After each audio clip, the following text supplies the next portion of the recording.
गांव की चौपाल पर हर सुबह रामू काका बैठा करते थे। सफेद धोती, एक पुरानी टोपी और चमड़े के फटे पुराने जूते उनकी पहचान थी।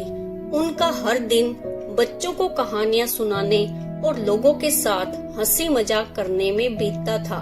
रामू काका की एक आदत थी, वो अपने जूतों का बहुत ख्याल रखते थे।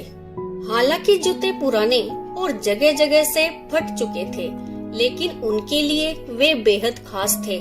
जब कोई उनसे पूछता कि वे नए जूते क्यों नहीं लेते, तो वो हंसते हुए कहते, पुराने जूते और पुराने दोस्त दोनों कभी धोखा नहीं देते।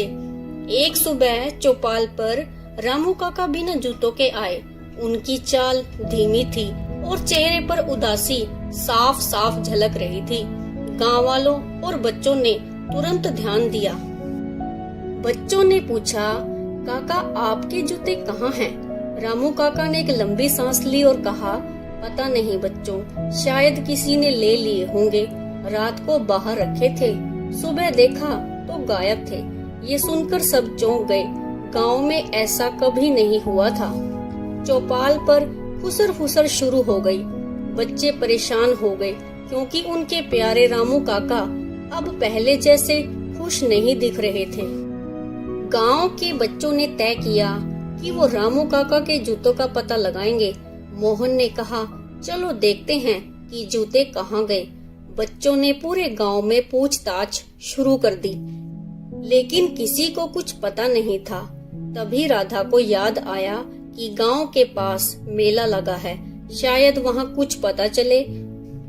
राधा ने सुझाव दिया। मेले में बच्चों ने एक फेरी वाले मंगलू को रामू काका के जूते जैसे जूते बेचते हुए देखा। ये तो काका के जूते लगते हैं, छोटू ने खुसफुसाते हुए कहा। उन्होंने मंगलू से कहा, ये जूते कहाँ से मिले? मंगलू ने बताया, एक लड़के ने ये मुझे बेच दिए। वो गरीब था, कुछ पैसे चाहिए थे।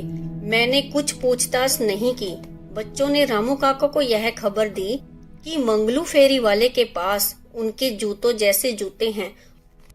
और फिर रामू काका ने बच्चों के साथ मिलकर मंगलू को लेकर उस लड़के को ढूंढने का फैसला किया। वह लड़का रवि था, जो गांव के गरीब किसान का बेटा था। जब रामू काका ने उससे पूछा कि उसने जूते क्यों चुराए, तो रवि ने आंखें झुका ली और बोला, काका, मेरी माँ बहुत बीमार थी, दवा के पैसे नहीं थे, मुझे मजबूरी में ऐसा करना पड़ा। रामू काका ने उसकी बात सुनी, कुछ देर तक चुप रहे।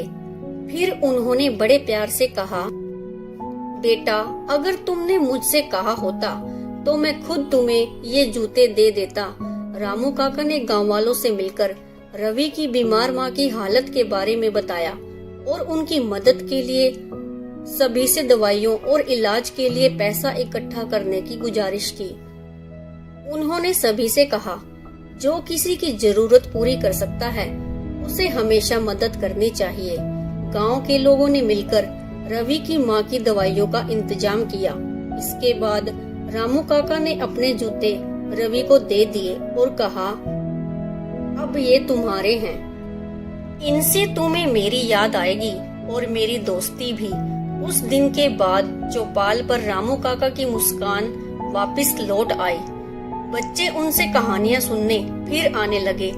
लेकिन इस घटना ने पूरे गांव को सीख दी कि जरूरतमंदों की मदद करना इंसानियत का सबसे बड़ा धर्म है।